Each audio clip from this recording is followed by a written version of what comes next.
weird girl over there, you just came out of a 100-day meditation retreat. Like, can you, A, do something for the patients we don't know what to do with? And B, can you do something for us? Because we're trying to, it seems like there should be a fit between what you're doing and this burnout, compassion fatigue.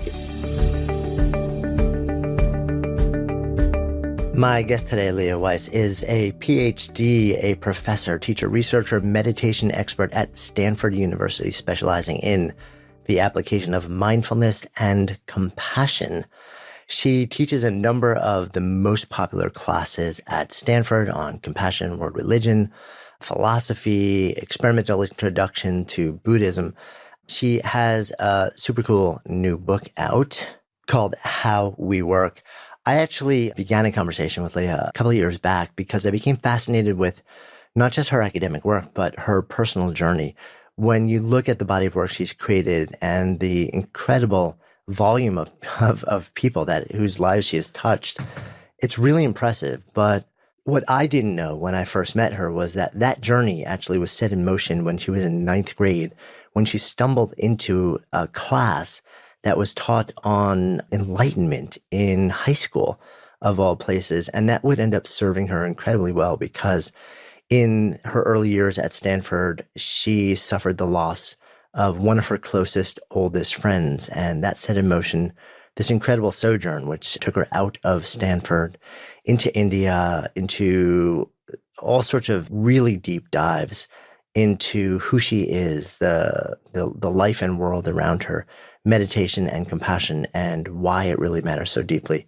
So excited to share this conversation with you. I'm Jonathan Fields, and this is Good Life Project. How does a kid from Short Hills, New Jersey, get interested in Tibetan Buddhism? So at the prep school that I went to in New Jersey, there was an amazing English teacher named Dean Slider, who is an educator of all things in terms of big ideas down to the granular in like grammar. He was the hardest grader I ever had. He was the only one who really just pushed from the connection between the small, being meticulous in how we do work, and the biggest level of questions and how we think. So he taught a class called Literature of Enlightenment that changed the lives of many people over the years. And I was one of them. And in that class, we were exposed to ideas of enlightenment from across cultures and time. And when we hit the Tibetan Buddhist texts, I just was like, wow, it just floored me. It was the first thing that had ever made so much sense to me. And that was when I started actively pursuing learning how to meditate. I'd go in and he taught us some in the class, and then he would also offer opportunities sort of before school and different in the afternoon. And I became a person who was showing up for those and got really interested in the experience of the different qualities of the mind and the heart and what that looks like. How old were you then? 9th grade.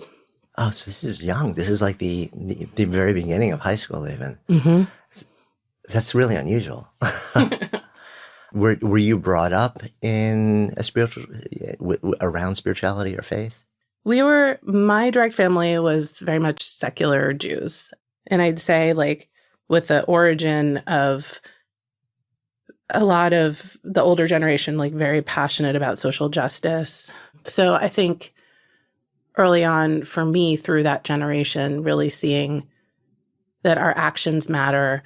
You know, one of my grandfather's favorite expressions was, we vote with our feet. And it just seems profoundly true to me. So the lives we live, what we choose to do, and how we do it was emphasized from an early phase. And I had some examples of people in my family who were meditating.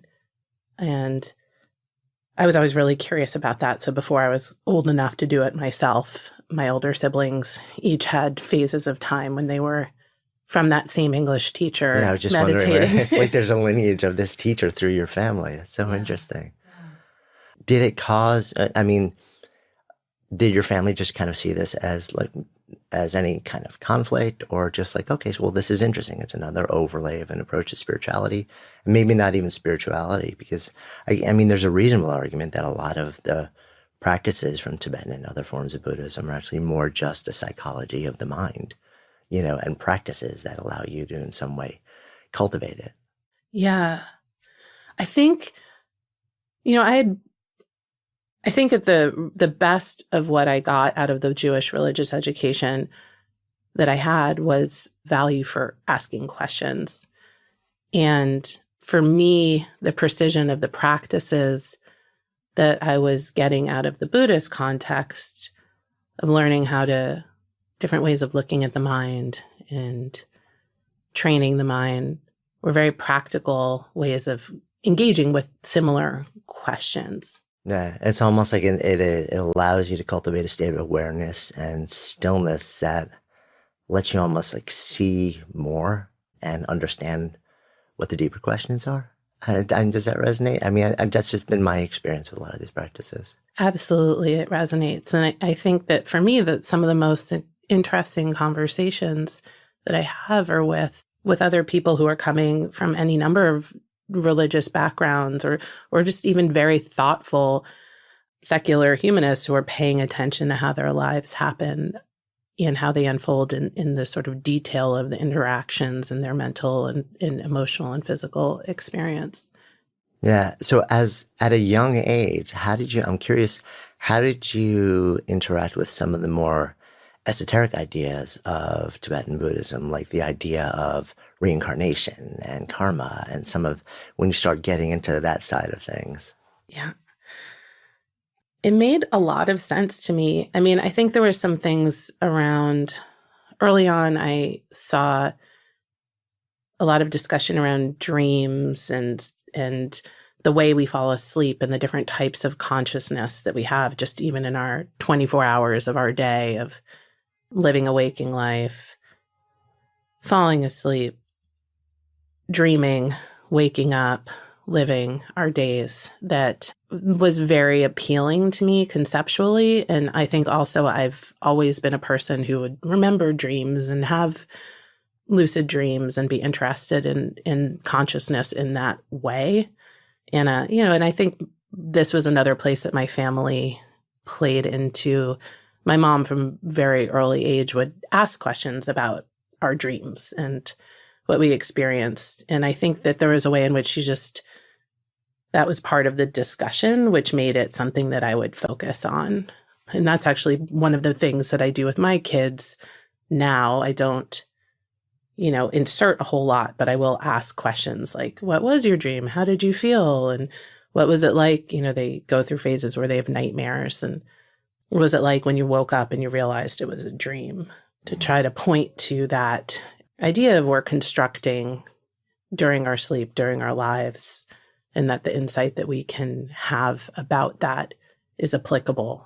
Yeah, I mean, I remember speaking with a shaman a little while back who came out of sort of one of the ancient traditions out of Mexico, and he was sharing that their tradition believes that our realities are manifestations of our dreams. So to the extent that you can enter your dream and become lucid, for lack of a better word, and like have some control over it and construct it the way that you want it to be, that then becomes our manifest reality in real life, and that is sort of the unlock key for creating the waking life that you want. It's such a great way to put it. And I think it's really interesting. I mean, there's research at Stanford on lucid dreaming and what happens when you try to provoke that experience for people. You can actually train them to dream and wake within their dream. And this is, consistent with thousands of years old spiritual traditions. And I think it's exactly how you just express that makes so much sense to me, because it's about the experience of waking within your dream, but it's more about the experience of realizing the degree to which we're constructing our reality. I remember one of my favorite projects as an undergrad was doing a paper and presentation it was a history of technology class. And the paper presentation was about the interplay between Tibetan lucid dreaming practice and the Matrix, which had just come out. That's awesome. It was so much fun. But I love like those glimpses that Neo has, I feel like are so on point with, not even just Tibetan Buddhist practice, but if you think about things like sacramentality, like when I would take classes in graduate school from people like Father Michael Himes, who's, a world famous theologian particularly on who is engaging with this idea of sacramentality, the really real, what's happening underneath our experience.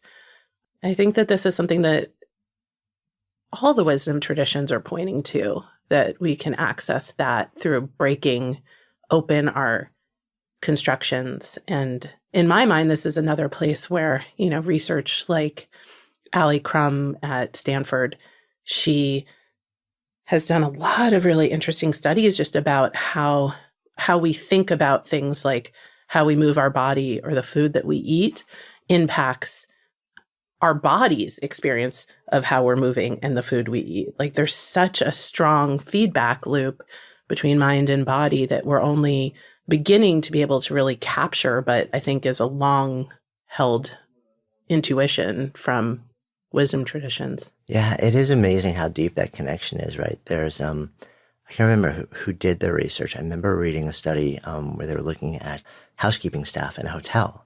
Do you recall who that was? That's Ali Crum. Okay, there we go.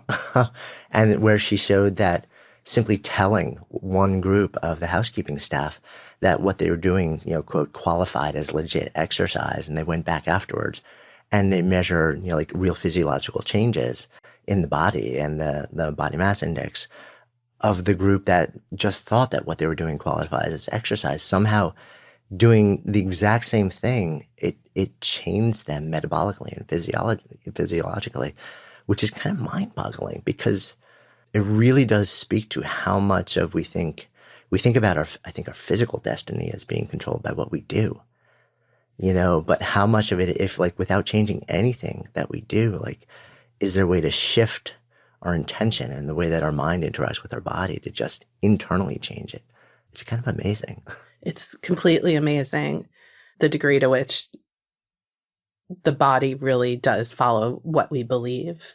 One of my favorite studies that she did, in addition to the housekeeping study that she did with Ellen Langer at Harvard, she also did this milkshake study where she was comparing what happens if you drink, so same milkshake, but if you believe that this is a healthy, low calorie, like nutritious drink, and I believe it's an indulgent treat, high calorie, then our bodies, our glycemic response will actually be in line with our beliefs about the same milkshake. That's crazy. So I had lunch with her right after I had my third baby, and I was like, okay, how am I going to leverage this? Right. You're like, this is a green drink, whatever it is. Whatever it is. This is exactly, when I probed with her, what do you make of all this? And, she was saying along the lines of what we've been talking about, that the power of how we construct the world. I mean, if you think about things like the placebo effect, more powerful than any medicine is our belief about. So, I think when we get sort of tactical, like, so what do we do with that? I think that there's a really strong reason then to take seriously our mindset and what we can do in how we're influencing it. Yeah, because if you extend that, right, it's not just whether, a milkshake provokes an insulin response or not. Like if you really extend that, especially sort of like into the dark side and the health side and the illness side of things. But I don't think we like to go there because then that implicates us in the state of our well-being. And when on the opportunity side of that, we love to stand in that. We love to say, okay, so now, like my intentions can actually have a dramatic effect on optimizing my well-being. But we really don't like to own the idea that lack of attention to those intentions and cultivating a certain state of mind can implicate us in a lessening of our well-being, in potentially even the manifestation of illness or disease or pain, because then we don't, it's very uncomfortable to say that in some way I am ill and there's some blame. Like the B word comes out and we freak out around that. I think it's complicated. Yeah. And the last thing I ever want to do is be placing blame on Yeah. people. Right. And yeah, I think that's where this gets really nuanced. And I've been particularly interested in this question for many years because I work with a lot of people who have post-traumatic stress, both in the military and then also sexual assault survivors. And the last thing I ever want to be telling them is like, you're responsible for your suffering right now. But I think that with the directions that research is going in terms of post-traumatic growth and understanding what are the factors of resilience so that people can take that understanding and leverage it. But I do think that, one of the ways I think about that distinction is an invitation and knowledge, but not blame and telling another person what they should be doing because, people are amazing. We survive so much challenge. And yeah, I think that's the slippery slope here. Yeah. And I think but I think to me, the hope side of that equation, the idea that that we may well have a much greater level of agency over our ability to optimize well-being at any given moment in time. To me, that's where like the power lies and sort of like this idea. So truth is, most of us are brushing our teeth wrong, not for long enough, and we forget to change our brush on time. And that's because a lot of brands focus on sort of the flashy gimmick sides rather than actually better brushing and helping you brush better, but not QUIP. What makes them so different? Well, for starters, it's an electric toothbrush that's a fraction of the cost of a lot of big, bulkier ones. It's also a beautiful design, and it helps you clean your teeth. They have a built-in timer. This is my favorite feature, one of my favorite features, that helps you clean your teeth for the dentist recommended 2 minutes with these little pulses that remind you when to switch sides, so you don't even have to pay attention. And QUIP's subscription plan delivers new brush heads on a dentist recommended schedule every 3 months for just $5, including free shipping worldwide. QUIP also comes with a mount that suctions right to your mirror and unsticks to use as a cover when you're on the road. I love that feature too. And they're backed with a network of over 20,000 dentists, and at this point, like hundreds of thousands of people who use it every day. QUIP starts at just $25. And when you go to getquip.com/goodlife, right now, you'll get your first refill pack for free with a QUIP electric toothbrush. So get your first refill pack free at getquip.com/goodlife. That's spelled GETQUIP.com/goodlife, or check the link in the show notes. We kind of jumped into the deep end of the pool. We went from 9th grade to sort of like through Ph.D. and practicing. And let's fill in some of the gaps here, because you're a 9th grader who's going deep into ideas of Tibetan Buddhism, cultivating the mind. And did you actually then sort of like develop a regular practice early in high school? So I would say I meditated on and off throughout high school. How was that viewed by sort of friends in high school too, by the way? Was it like a freaky thing, or was, because of the existence of this one teacher, was it kind of normalized? Probably both. I was part of a club of freaky depends people. Who you were. Yeah. Right. Yeah. I mean, there was definitely like other people who were into this, the practice and would go and sit with this teacher, but it wasn't like the dominant thing to do. I mean, we had like a young Republican club, which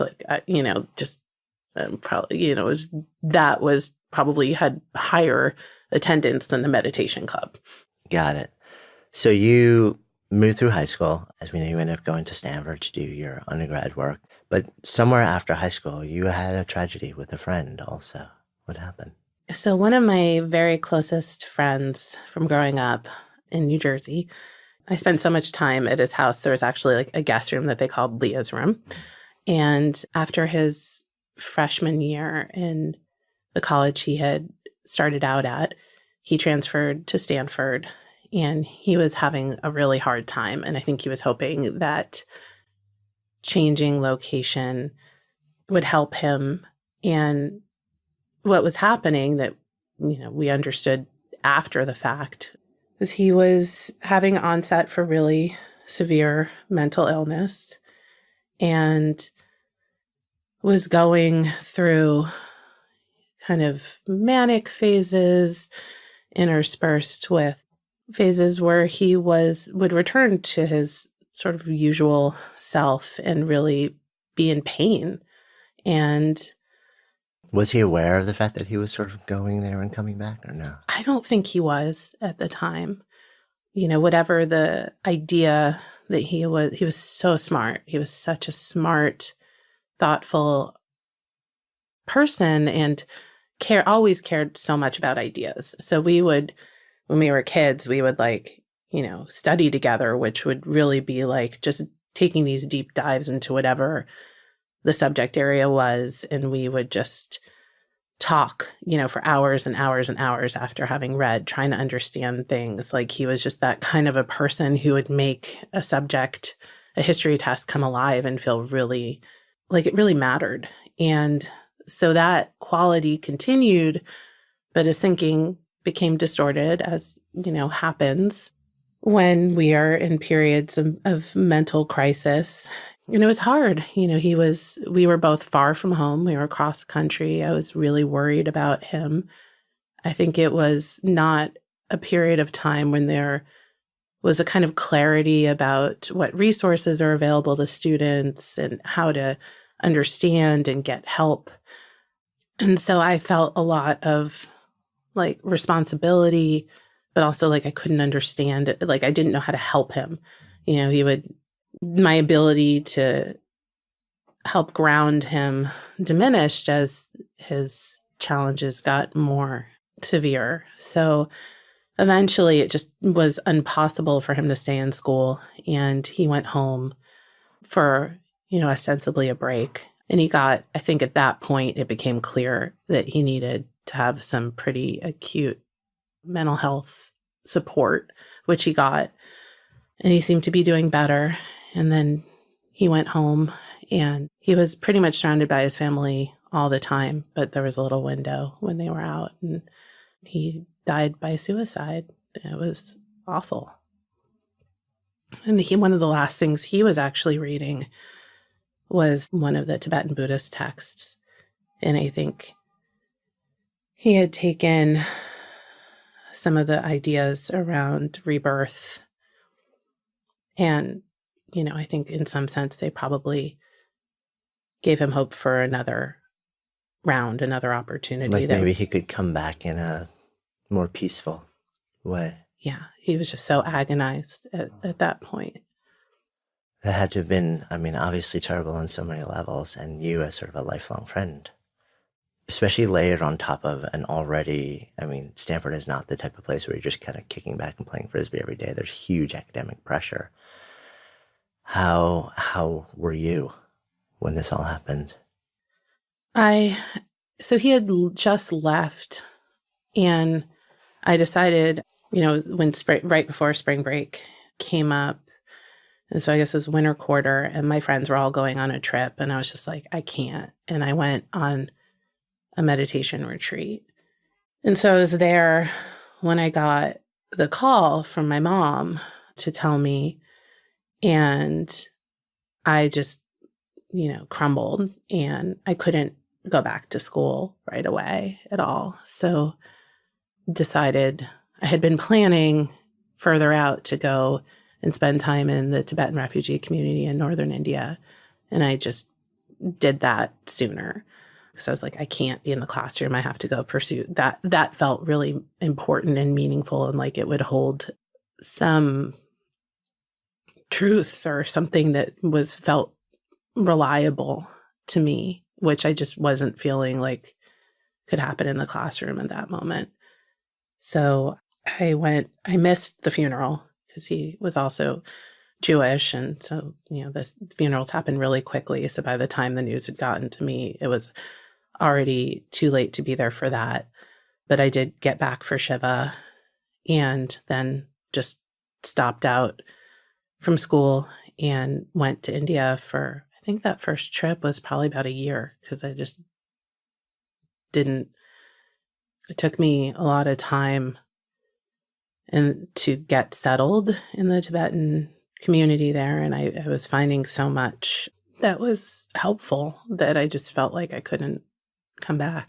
Yeah. When you arrived in India, what was that like for you? Sort of like stepping into this completely different world, especially in coming out of this profound loss. I was grieving so acutely, like I couldn't sleep. I was just remember like vividly being up all night. First I went to Delhi and then I took a train to northern India and then a bus up this crazy, totally sketchy mountain path. I've actually heard about that bus and that path. Was this on the way to Dharamsala? Exactly. Yeah, right. Yeah. It's legendary. Yeah, terrifying. Oh my God, terrifying. And I couldn't sleep. So I would just, I had learned when I was on retreat, I had learned some visualization practices and some compassion practices that were really helpful and also that I could do with the friend in mind. And I would just do those all night long. And then as soon as it was light, I would get up and go do the kora or circle around the temple with the Tibetans and just like practice meditation there, but do a lot of prostrations and refuge practice and just with this friend in mind. And I think eventually my sort of nervous system started to downregulate after some time of this. And then I was able to sleep and eat and do those basic things again. And the fortunate thing is I didn't push myself to like start doing my research right away. I gave myself a big chunk of time to just arrive. And then, so that gave me, I think, probably the best possible context for me, what I needed. Yeah. I mean, it sounds like also it was key to your process of healing. But also it kindled other things in you. It kindled something which it sounds like then became really a focus of your life's work to a certain extent, or some different awakenings. Yeah, absolutely. I think, being in that environment where so many of the people, they'd left their home, they'd left their families or their extended families, and they were in diaspora and they were living in the context of acute suffering without a lot of the privilege that I came with of, the education and the passport and the financial support.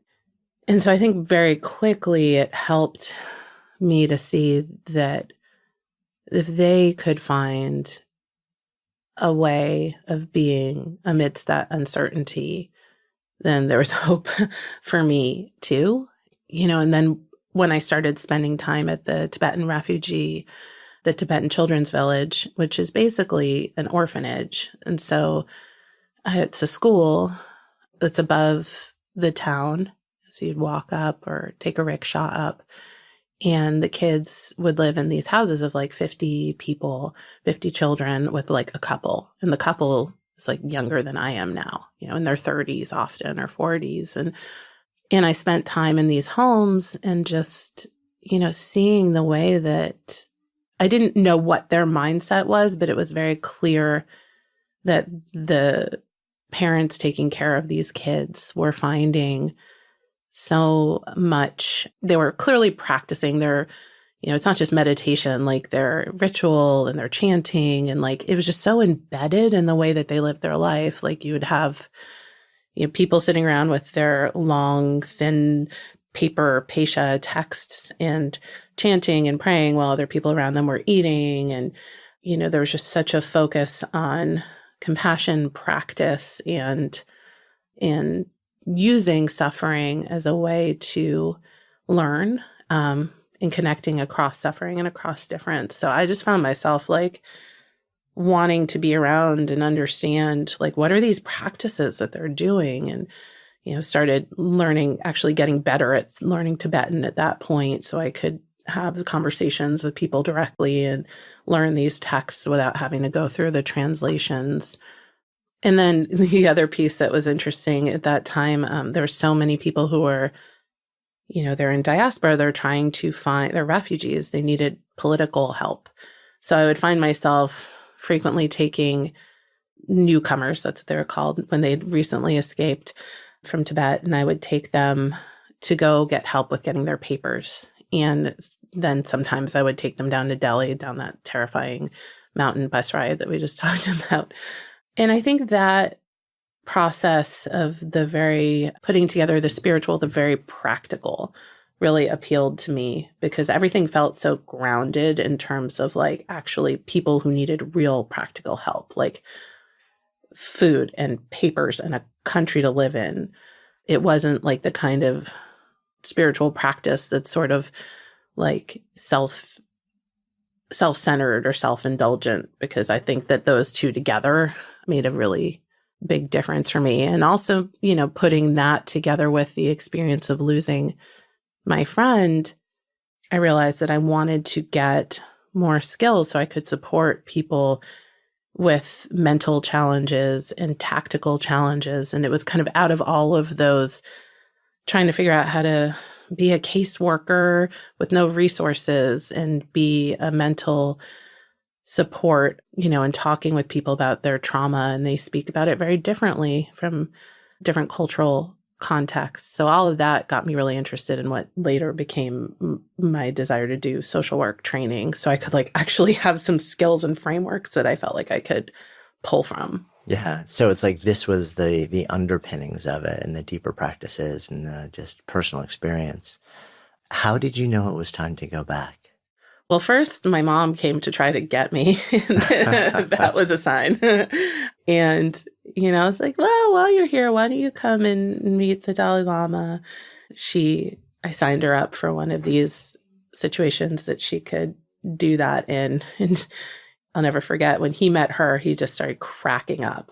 Like, I'm not and she was so struck by that afterwards I think she had a little insight into like what I was doing there.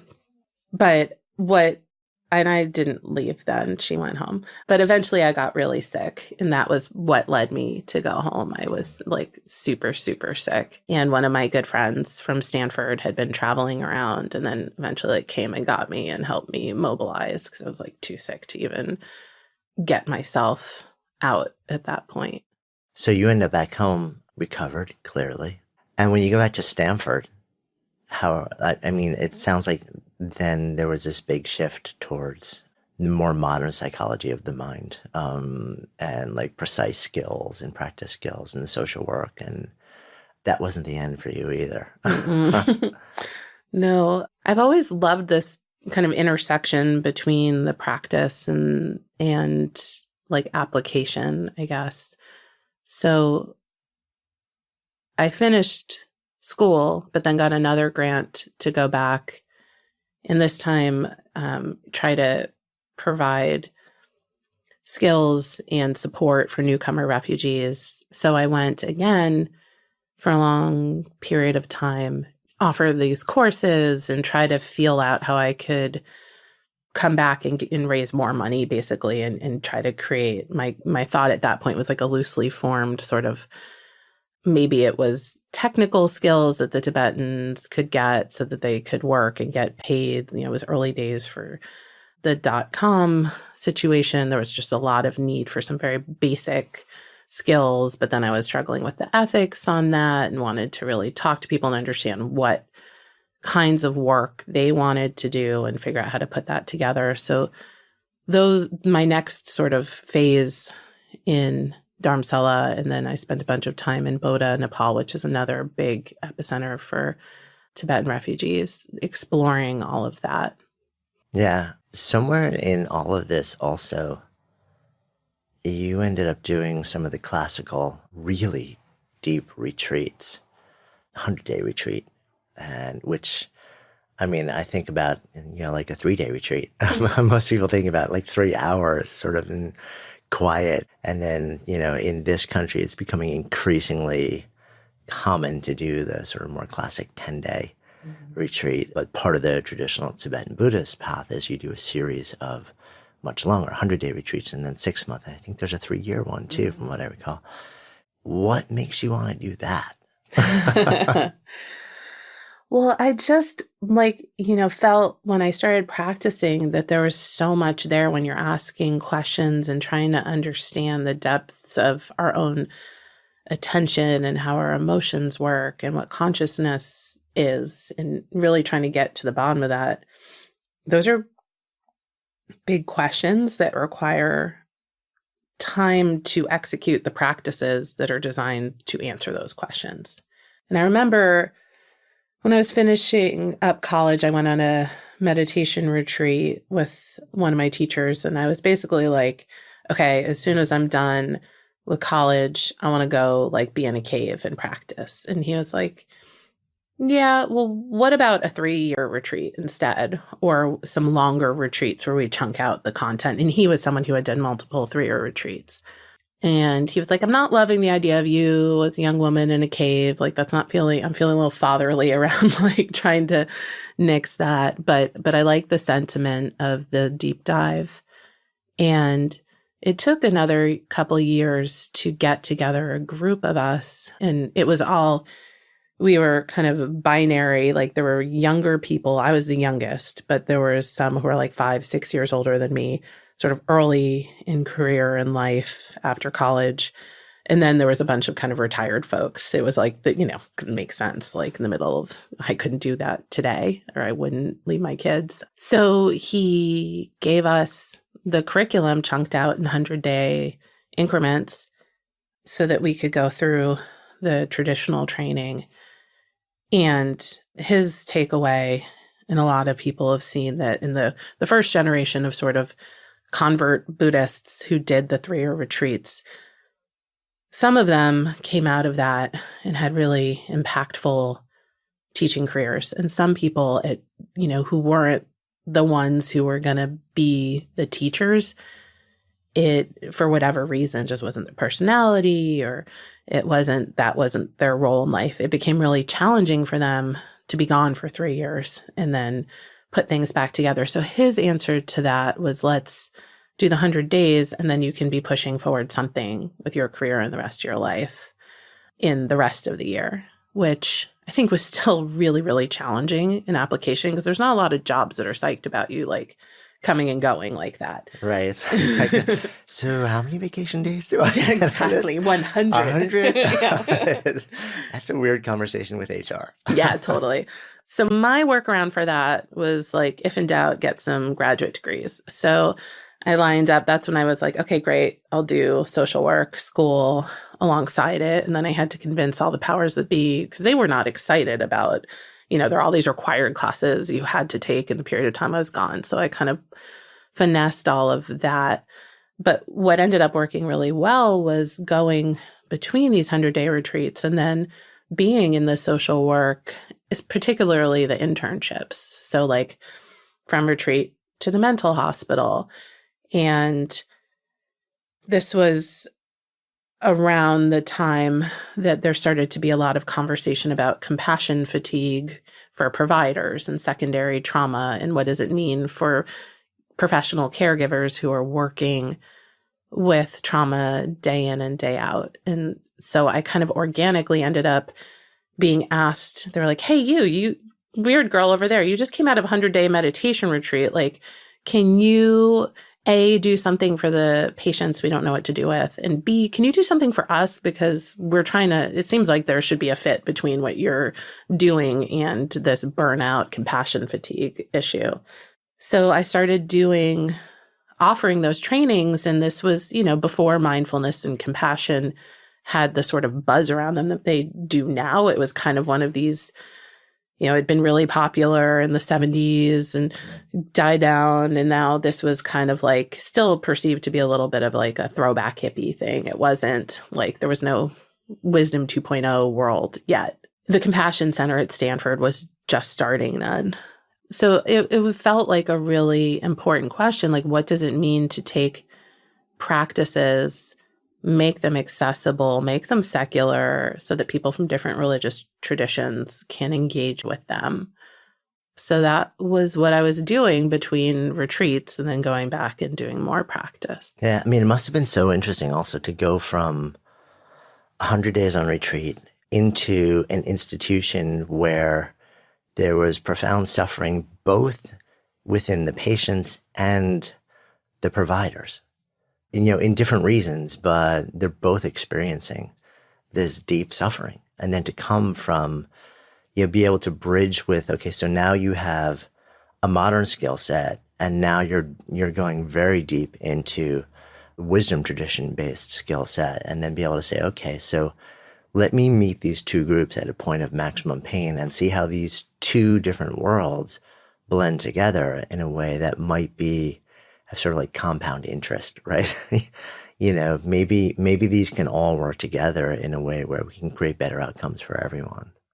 Yeah, that's such a good way to summarize the project. That's exactly right. So from there, I mean, that for you, sounds like your career has just sort of like then followed this trajectory, or it's like, okay, did you know at that point, like, this will be my work, that this would then become the work that you do as a professor and then bring it out into organizations and enterprises and stuff like that? Did you have any sense, or has it been kind of just like, I'm waking up today and I'm doing the thing that I feel right about? Yeah, I think it wasn't until it was already happening that I thought I didn't, the things I'm doing now, I had not planned for. I thought that I would pursue more retreat and probably teaching within the Buddhist tradition. But I became so interested in these conversations and the exchange between the secularized versions of these practices and seeing the impact they were having on people who are getting them. And, a game changer for me was when I was finishing up my doctoral dissertation, I had reached out to Thupten Jinpa, the Dalai Lama's interpreter, to interview him because he, is at the forefront for decades of this exact intersection, what the Dalai Lama calls the secular ethics. And I was interviewing Jinpa about the compassion training program he had been working on at Stanford and asking a number of questions about how he was putting together, how was he thinking about impact and making sure not to dilute the message? How do you know when you have that right? These kinds of questions. And also asking from the Buddhist perspective, like, what are your concerns? And in terms of, sharing these practices outside of the tradition and the context that they're embedded in, because these were things I was deeply concerned about. So Jinpa flips it around and also starts asking me, well, these are very specific questions to be asking. What brings you to this topic? And I told him that I had been starting to, at that point, had done a good amount of, particularly in healthcare, offering trainings and developing practices, started a nonprofit around it. And he said, well, great. When I was talking to him, I'll never forget I was sitting in my home office and my 10-month-old daughter was playing on her gym beside me. I didn't have childcare, and my husband was in architecture school and he was like out doing a studio. And so Jimpa's like, great, can you come to California in 2 weeks? And we're in Boston at the time, huge snowstorm, epic snowstorm. And I need you to come to California in 2 weeks because we're having this small invitational retreat for people who I want to set up and run our teacher training program, where we're going to train people around the world to teach the compassion curriculum. And I'm looking at my daughter on the floor. I've never traveled anywhere with her yet. She's my first kid.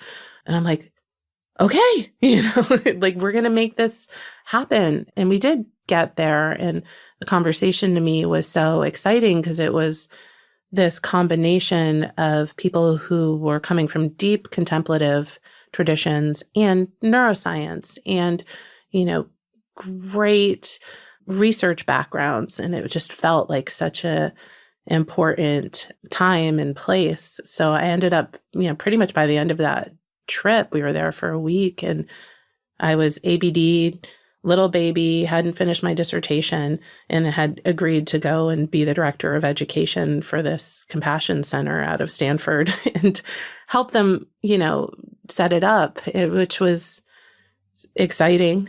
And, it's been kind of one out of that practice out of that being at Stanford, then started teaching at the business school, and some of these other things kind of unfolded, but it was definitely not the like master plan. Yeah. I mean, it's so interesting also because you sort of just keep following the next thing and the next thing and the next thing, which takes a lot of faith to a certain extent, or it takes an openness to saying, okay, I have no idea how this is going to end up, but something inside of me, if it just feels like this is the thing I need to do right now, which seems like to a certain extent your wiring as well, because you made a lot of non-traditional choices. And granted, some of them were fueled by, like deep pain, but even after that, you have clearly made a series of choices and taken action to back them up that a lot of people wouldn't have taken. And it's led you to a really fascinating and powerful, and it sounds like a very aligned place, which makes me curious, with all the work that you're doing with everyone from refugees to people in pain to care providers and patients and people with various forms who've been through trauma in many different levels. And then when you arrive at Stanford and you start teaching, and then you start to realize that a lot of the people that you're interacting with and sharing with these ideas with are either students who are planning to go into business. And then as you start to go out into the world and consult and now write and have a book on these ideas, and you're in larger organizations doing this, how in your mind, sort of like, how does that evolution feel to you, sort of taking these ideas that are clearly so deeply personal to you and built on personal consciousness and personal pain and awareness into the context of business and organizations? Well, I think when I started doing this work, it was kind of an experiment. Like, let's see how this goes. And I was very cognizant up front that I was going to do what I thought would be impactful and see what worked and didn't work in that environment. And I think one of the things I really learned is that whenever there are people in a room together, there's pain and there's history that is beneath the surface, and that the line between working with a group of trauma survivors and working with anyone, I mean, trauma is so prevalent. I think to the class that I was just teaching this quarter at the business school, I had, multiple students who have one with very severe post-traumatic stress, several who are struggling with severe anxiety. And, I've definitely had students talk about pretty much the whole range of mental experiences. So I think in my mind, that's just part of the world that we're in, but we slice it differently. We don't necessarily think of like there's the normal population and then there's people who have problems, but actually there's just people. And I think that that's one of the things that happens in this class, that in the reflection papers, that in the discussions I have with students one-on-one, and I hear more about their lives and their hopes, and, they are high potential leaders. And they also, many of them are passionate about how they want the world to look. And so I start, thinking about this is an opportunity when I work with organizations, when I work with these leaders in the business school, that, they're going to be the ones who are going to create the workforce that our kids are going to enter into someday. And so I take that very seriously. And it also has been helpful. I've really benefited from doing the work with the Women in MBA program. And those are just groups where I've facilitated conversations for small groups of women over time. There's no grades. It's not a class. It's just an opportunity to get together. And my role is to facilitate their conversation with each other and their exploration. And they're asking, big questions like all your listeners are. How can I live? How do I want to live? How do I make the best choices for my full self? That includes professional, but is not only limited to that part of that role. Yeah, no, that makes a lot of sense. And it feels like on the one hand, a lot of the gloss that I see around things like mindfulness and compassion training in the context of business is performance related. And it feels weird to me, but I also understand that I'm not averse to offering that as a point of entry, to simply introduce an idea that that regardless of why people come to the ideas and the practices, if they embrace them over time, it will affect them in myriad ways that go so much deeper and so much farther beyond that. And also what you said, I think is really important. And I think it's a nice reset for me to hear you say it, which is businesses are made up of people. I think sometimes we forget that, and if you got 1,000 people in a business, they're going to be as human, as alive, as concerned, as anxious, as wounded as any students, as any, like other 1,000 people that are living in a lot of different places, maybe in different ways on different levels, but still, and to simply introduce these ideas and these practices, okay, so it's within the container of this thing called a business, but still it's ideas and practices that help each person within that container on a very human, individual level. And if that ends up changing them in some way or giving them skills that ripples out into the culture and the impact and the quality of the way that entire organization serves, how could that be a bad thing?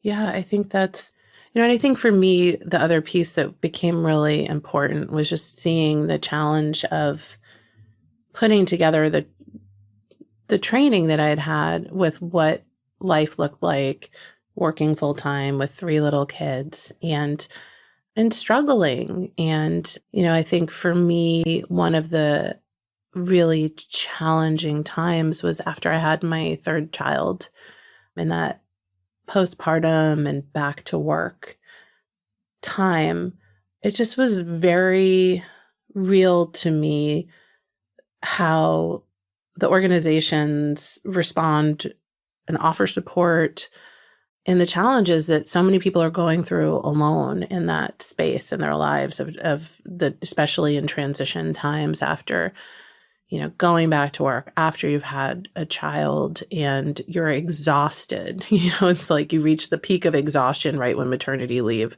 starts, because now it's been several months where you've been woken up every 2 or 3 hours, you've been through this.